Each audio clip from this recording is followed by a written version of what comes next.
नमस्कार दोस्तों, आज मैं आपको वैशाख मास में नित्य नियम से सुनी जाने वाली गणेश भगवान की कहानी सुनाने जा रही हूँ।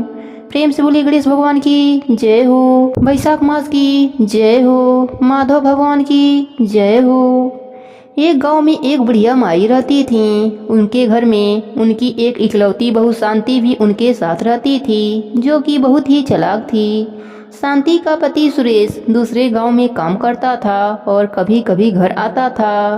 बुढ़िया माई गणेश भगवान का दिन रात पूजा पाठ किया करती थी। शांति अपने सास को पसंद नहीं करती थी। एक दिन बुढ़िया माई गणेश जी की पूजा कर रही थी। तभी शांति ने कहा, माँ जी, आप सारा दिन बैठी पूजा करती रहती हैं, घर में कभी साफ सफाई का काम भी कर लिया कीजिए। इतना बड़ा घर है, मैं कैसे सारे घर की सफाई अकेले करूं?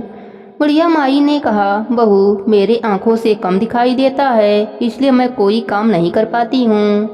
उसकी बात सुनकर शांति को गुस्सा आ जाता है। वह वहाँ से चली जाती है। शांति को पता था कि उसकी सास ठीक से देख नहीं पाती, इसलिए वह अपने लिए पकवान बनाकर सास को सूखी रोटी दे देती थी।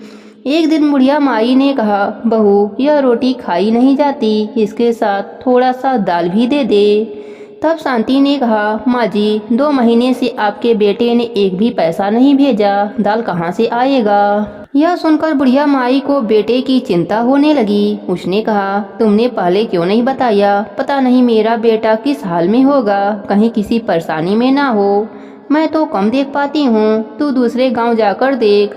तब शांति ने बहाना बनाते हुए कहा, मैं आपको और घर को अकेला छोड़कर कैसे जा सकती हूँ?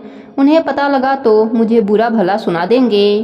इसी तरह कुछ दिन और बीत गए। सुरेश हमेशा समय पर पैसा भेज देता था, लेकिन शांति बुढ़िया माई से कहती कि ना तो पैसे आए और ना ही उनकी कोई खबर आई है। बुढ़िया माई एक दिन उदास होकर बैठी थी। शांति घर पर नहीं थी। तभी उसकी एक पड़ोसन आई। उसने कहा, माँ जी, आप कुछ परेशान दिखाई दे रही हैं। बुढ़िया माई ने उसे सारी बात बताई। तब उस पड़ोसन ने कहा, माँ जी, आप रोज गणेश भगवान के नाम का मंत्र 108 बार जप किया करो और गुड़ का भोग गणेश भगवान को लगाया करो। अगर बिना नियम टूटे आपने यह कार्य 40 दिनों तक कर लिया तो आपका बेटा घर आ जाएगा। बुढ़िया माई ने कहा, लेकिन गुड़ कहाँ से लाऊंगी? मेरे पास तो पैसे भी नहीं है। तब पड़ोसन ने अपने घर से गुड़ की 2 ढेली बुढ़िया माई को लाकर दे दिया। इस प्रकार बुढ़िया माई ने अगले दिन से माला का जप करना शुरू कर दिया। सुबह पूजा करने के बाद बुढ़िया माई माला लेकर बैठ जाती और गणेश भगवान के नाम का जप शुरू कर देती। कुछ दिन के बाद गणेश भगवान की कृपा से सुरेश का काम बढ़ गया और वह ज़्यादा पैसा भेजने लगा।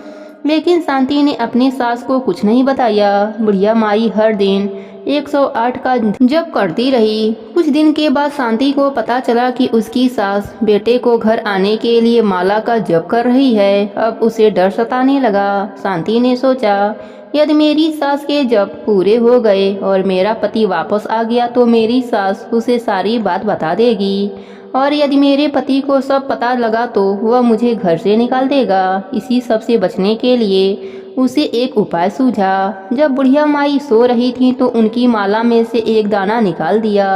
अब माला में 107 मोती रह गए। अगले दिन बुढ़िया माई ने रोज की तरह जप किया, लेकिन उसे पता नहीं चला। इसी तरह बुढ़िया माई के 40 दिन पूरे हो गए, लेकिन उनका बेटा घर नहीं आया। अगले दिन उसने गणेश भगवान की पूजा करी और उनसे कहा, हे प्रभु, मुझसे क्या भूल हो गई जो आप प्रसन्न नहीं हो रहे हैं? मेरे बेटे को घर भेज दीजिए, कुछ नहीं चाहिए मुझे।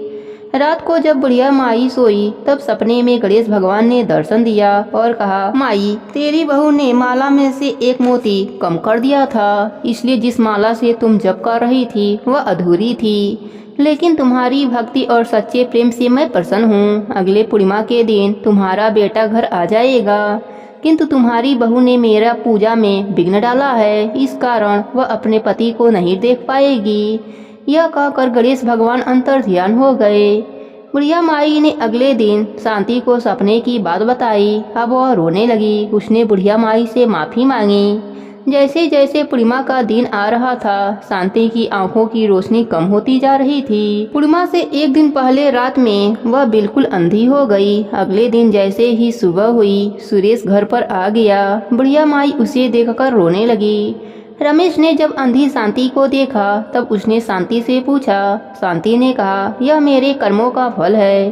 गणेश जी मुझसे रुष्ट हो गए हैं। यह कहकर उसने सारी बात सुरेश को बता दी। सुरेश को बहुत गुस्सा आया। उसने कहा, तेरे साथ ठीक ही हुआ है। मेरे माँ को कम दिखाई देता था, इसलिए तुमने इसके साथ धोखा किया। अब तुम इस घर से निकल जाओ। तब बुढ़िया माई ने कहा, बेटा, इसे तो गणेश भगवान ने दंड दे दिया है। मैं जानती हूँ, यदि आंखों से ना दिखे तो इंसान कितना लाचार हो जाता है। तू इसे यहीं रहने दे। शांति ने रोते हुए दोनों से माफ़ी मांगी। तब बुढ़िया माई ने कहा, अब तुम गणेश जी के मंत्र का 40 दिनों तक पाठ कर। यदि गणेश भगवान प्रसन्न हो गए तो तुझे ठीक कर देंगे। शांति रोज पूजा करने के बाद 108 मंत्रों का जप करना शुरू कर दिया। 40 दिनों के बाद उसकी आंखों की रोशनी वापस आ गई। इस प्रकार गणेश भगवान 40 दिनों के पूजा से प्रसन्न होकर मन इच्छित फल देते हैं। हे गणेश जी महाराज, जैसे आपने सास बहू पर अपनी कृपा करी, वैसे ही अपने सभी भक्तों पर अपनी कृपा बनाए रखना। प्रेम से बोले गणेश भगवान की जय हो। बैसाख मास की जय हो। माधव भगवान की जय हो।